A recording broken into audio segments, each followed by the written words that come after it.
Final Fantasy has entered the world of Magic the Gathering, and it has brought summons, limit breaks, and more legendary swords than a Voltron deck on bath salts.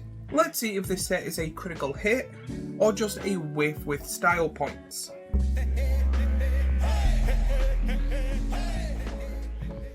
Welcome back to the channel. This is the last Final Fantasy video I am making, and it's on this set itself. If you haven't seen, I have the previous videos where I talk about the 4 decks that came with this. Now when it comes to the breakdown of this, I'll be mainly focusing on the Magic the Gathering side, because when it comes to Final Fantasy, I barely know anything to it. And if you're a Final Fantasy fan, sit down and relax and still enjoy this video, even though I'm focusing on the Magic side. This is currently the latest set when it comes to Magic the Gathering that is from Universes Beyond. That we know of, there is also 2 more coming out. They've also started showing the Spider-Man cards as I'm recording this, and there has been 2 cards shown for the Avatar set coming out at the end of the year. But as someone that is not a Universes Beyond fan, I do still appreciate Magic the Gathering, and I do like making these videos for you, and this set does come with a lot of upsides. I just don't like Universes Beyond stuff. But rather, if you are a Final Fantasy fan or a Magic the Gathering fan, this video is perfect for you, because I will be going over majority of the set, breaking it down, showing the best cards in it, and giving my few opinions on it to answer the question, is this set even worth it? But before we jump into the set itself, a quick little shout out of my little merch store. If you like bad jokes, t-shirts and hoodies that will make your playgroup laugh and slightly fear you, check out my t-shirts and hoodies that I've got up for grabs. It is a way to support the channel and look good while comboing off. There'll be a link down in the description, and also while you're there, please like and subscribe. Final Fantasy just crashed into Magic the Gathering, and to be honest, it's one of the wildest crossovers I've ever thought of, with a lot of iconic characters shaking up the game, and a lot, and I mean a lot, of commanders to pick from and play. So even if you are not a Final Fantasy fan, there is still commanders out there that you might potentially want to build. But there is 5 things I do want to mention for the people that don't really know Final Fantasy or Magic that well. These are the main 5 things that stood out to me when it comes to this set. 1. Summons. Summons is a new card type. They're like sagas and creatures all put in one. They are flashy and flavorful, and actually a really good thing to add into decks, even if you are not a Final Fantasy fan. I do find these cards to be probably a really good and powerful card type to add into this set. 2 is character accuracy. When it comes to this, I do find, as someone that knows a little bit about Final Fantasy, there is a lot of playable characters and a lot of lovable characters as cards that they give the cards justice for. The main ones I know of are the characters from Final Fantasy 7 and 13. They've done a really good job, and it actually kind of, if they never made Final Fantasy cards and you were just sitting talking to your friends, this is a potential of you getting it correct. Number 3, and it's a weird one, is job typing. They really did really well with being like, this is a wizard, this is a black mage, this is a warrior, to give it kind of that RPG feeling like the games did. 4 is the art and the borders. Final Fantasy is usually a beautiful game. Even the old stuff is beautiful. The art is always good, and when it comes to this set, there is many different variations of art, and it is all beautiful in my opinion. I'm not a big Final Fantasy fan, but there is a handful of cards I personally want to get just for the art alone. And 5, and personally my favourite, is it's a very commander focused. There are so many legendaries in this set, and so many different cards that you can pick as your commander or your sub-commander, and there's so many cards that go well with already made commanders that people have played. So if there's any that you are particularly want to build, let me know in the comments down below, because me myself, I do kind of want to build a commander deck when it comes to the Final Fantasy set, and I'll probably show you the commander later on in the video. So let's break down this set bit by bit, starting off with talking about the commanders. With so many commanders in this set, this is going to be the biggest list when it comes to all of it. I have gone through this set over and over and over again, and I have a whopping 98 cards to show you, but when it comes to this, I'm not showing you all of the playable commanders when it comes to the set. There is just so many different variations of art that a lot have 2, 3, 4 different arts. So the 90 something cards is like 30-40 commanders. And even then, I am not showing all the commanders you potentially make. These are just ones that I think are quite playable to absolutely broken. There's some flashy names like Sephiroth and Cloud, and then some kind of background characters that are not huge but are still playable and amazing. And one of these is the commander that I want to build. So if you can kind of guess what it is, let me know in the comments down below, or watch the rest of the video. But you get playable commanders just like Lightning, Army of One, Kefka, Court Mage, Emmet Slesh, Unsundered, Terra, Magical Adept, Yuma, Hope of Spira, Cloud, Midgar Mercenary, Sephiroth, Fabled Soldier, Tifa, Lockhart, Jetch, Recluded Guardian, Vincent Valentine, Celcid, Dark Knight, Diamond Weapon, Absolute Virtue, Vivi Orniter, The Wandering Mistral, Sin Spira's Punishment, Hope Esthon, Teller Great Sage, Genova Agent Calamity, Sarah Farron, Noctis Prince of Lucas, Lydimer Origin of Oblivion. There is a lot of variants here, from aggressive beaters to slow value engines. I think this set gives us some of the most powerful commanders we've seen in a while. So again, let me know in the comments which commanders you would like to build around and how you would do it. If you have a Mox field or something like that, please link it down below. I always love seeing people's decks. Or even if you're not building one, let me know if there's any commanders that you actually appreciate. So now let's talk about the creatures. When it comes to creatures, I usually talk about the rares and the mythics. So when it comes to this, there's only like 4 cards that I actually think are good, that are just normal creatures. And even then, these cards, in my opinion, are just good backbones for decks. They're good to help and support your commander and just push your game plan more forwards. So maybe some of these cards might sneak into your commander list, but there's not that many. Here are the 4 cards that I think are quite good, that are just normal creatures. Aerith's Grainbrought, Dark Confident, Travelling Chocobo, Jumbo Cactura. The one thing I do want to mention is the Travelling Chocobo. This comes in very different arts with the stamp that makes it more and more value. When it comes to these universes beyond, there's usually a card or a handful of cards that people go to. This kind of reminds me of the giant orc from Kamigawa that you had the multiple neon colours of, so they kind of did that with the Chocobos. These are very hard cards to get, and I've seen them out of this entire set, mainly online, just for this. People go crazy for the golden one. Most of the creatures in this are common and uncommon, but I find when it comes to these set things, not many people care about them, so I didn't decide to put it in the video. So now let's go on to the spells. The spells when it comes to this are the instants and sorceries. When it comes to this, I find that it's more iconic moments from the Final Fantasy franchises that show up to be spells and instances. And I do think some of these are very beautiful and quite powerful cards. But if you're interested, here are some of the instant and sorceries on screen now. Nebel Helm of Flame, Esper Origins, Memories Returning, Luisiox's Sacrifice, Moogle's Valor, Utilma. These cards are packed full of flavour, and most of the designs are absolutely breathtaking. If you're building a deck just solely around the character, I do think putting the Sephiroth card with the Sephiroth card is really good. And even then, the other cards do give off the Final Fantasy vibe. But now onto the enchantments. When it comes to this, I'm even breaking the enchantments down into 2 sections.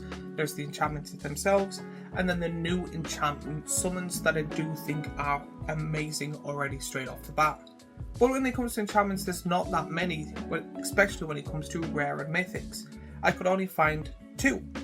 So when it comes to the 2, they are a Realm Reborn and Triple Triad. Overall, the enchantments are minimal, but very powerful and effective. They work really well with the Final Fantasy decks that are already out or niche decks. But if you want more enchantment cards, there is the enchantment creatures that are new when it comes to this. They're the summons. So in Final Fantasy, people that are in a fight or something get to summon help to do a large amount of damage. These are usually creatures or people that are summoned somehow, I don't know that, to just do a large amount of damage to your opponent. They have then turned them into enchantment sagas when it comes to this. So pretty much you get to play them, or some of them that I have shown previous are creatures that flip into them, which is, again, I think, because I'm not a Final Fantasy player, is them summoning them. But there is just some that you just straight out play, where it works as a saga, but each of the turns you also get to attack as well. So when it comes to the cards, there is a short list, and I'm sorry for the amount of times I'm about to say summon. Summon Knights of Round, Summon Titan, Summon Leviathan, Summon Primal Orden, Summon Brideher, Summon GF Cerberus, Summon Bahamut. These are the summon cards that you can just play straight off the bat, but there is double-sided cards that one is a creature and then the other half is a summon. So if these don't interest you, there are other summon cards that might. But I do think these are fun cards to add into decks you already have, especially if the kind of saga section of it does what you want, because it'll help, because you also then get an extra creature. But now let's talk about artifacts. Final Fantasy has no shortage of famous iconic gear, and Magic has turned them into artifact equipments, or just artifacts in general. A lot of these are very powerful cards that come in beautiful art. Some of these are just very powerful weapons from the games that people just love and admire, that want as a card. So you get artifacts just like the Wind Crystal, the Water Crystal, the Darkness Crystal, the Fire Crystal, the Earth Crystal, the Lunar Whale, Etrian Purwin, Buster Sword, the Mushamoon, Excalibur 2, the Rogarvia, Genji's Glove. A lot of these artifacts are mainly focused on the game. I don't know what the crystals are. It might be in one game, it might be in multiple, but the two swords from Final Fantasy VII with Clouds and Sephiroth swords, second they announced this, I was like, they have to make these.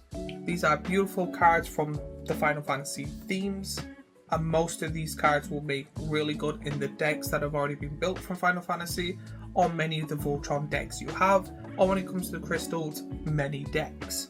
But now let's look into the lands. When it comes to this, mainly it's for the art, in my opinion.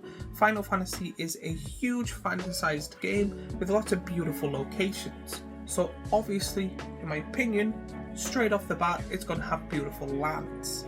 A lot of these are just reprints of lands, but now Final Fantasy themed. So these lands are not new really, or to break up the format in a new way. But I'm okay with that. I would always like them to add a few new lands or a new land cycle if they can, but when it comes to this, I'm happy with, here is a classic art, or here is a classic land that people love in a new art, mainly for the people that love the Universes Beyond version of it. A lot of people I can see buy these lands to take out previous decks, to then put in their deck to go, I love Final Fantasy, I now have my deck filled with Final Fantasy lands. So you're probably wondering, what lands did we get?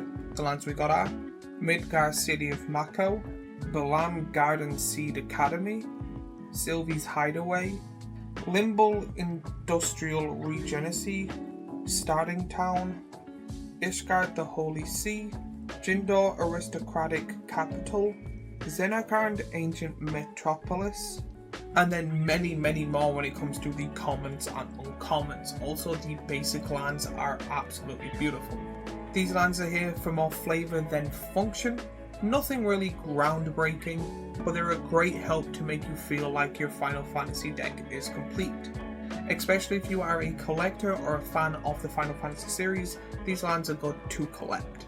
Alright, so I think it's time to now show you the commander that I wanted to build around and the card I'm most excited about when it comes to this series. Out of everything in the set, there was only one card that really stood out to me, other than really the silly cactus. It was the one I saw and went, I want to build that as a commander.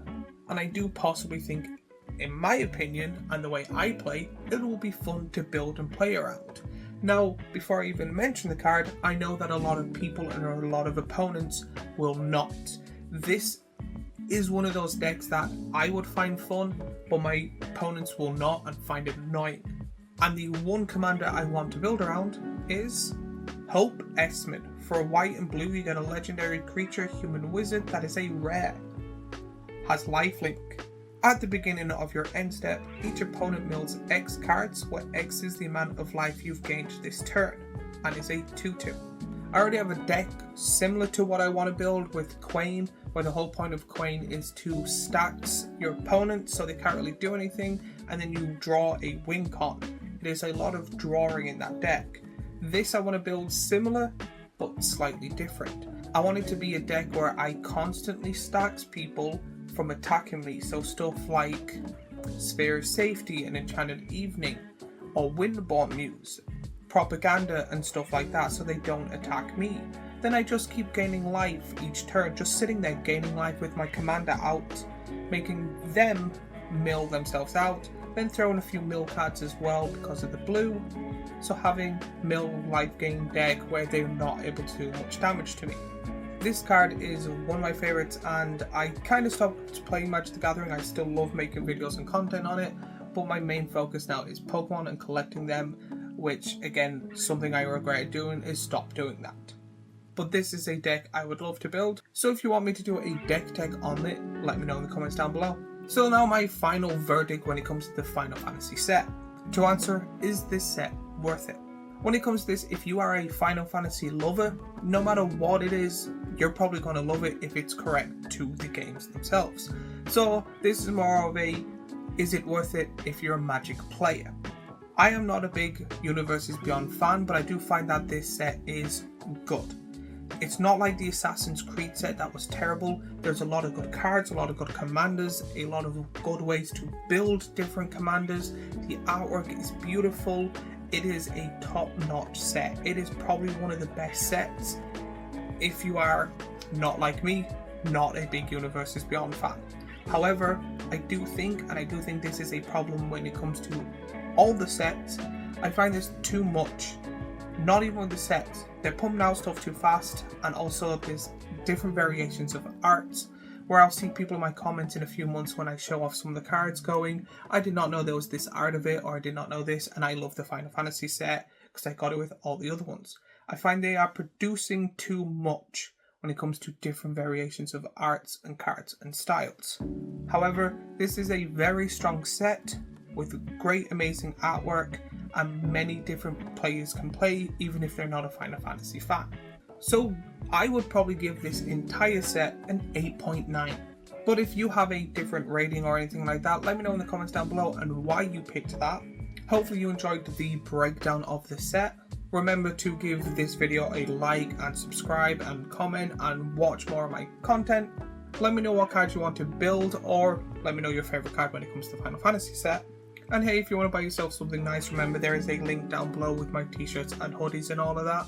And as always, if you like this, I have the entire 4 Final Fantasy deck video here, a playlist of Is It Worth It Magic the Gathering stuff here, and a subscribe button here, and I shall see you all in the next video.